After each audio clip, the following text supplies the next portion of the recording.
Now I will show you a demo for calculating the BMI using the Mayo Clinic's calculator. Just go on the link provided by us in the PDF file and you will land on this page.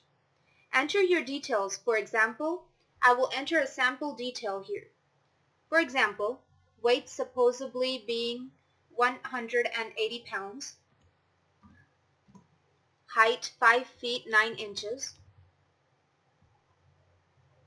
and sex male, and the birth date could be April 19th,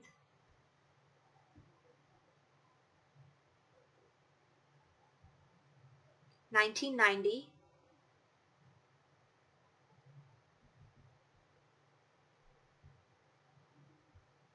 Then click on the calculate and it will show you your BMI and whether it is a healthy one or not. Also, there is the metric version at the side, so if you would like to do the metric version, feel free to do so. And so here you will have your BMI, which is 26.6, and it will show you as being overweight and will tell you the benefits of how becoming of a healthy weight.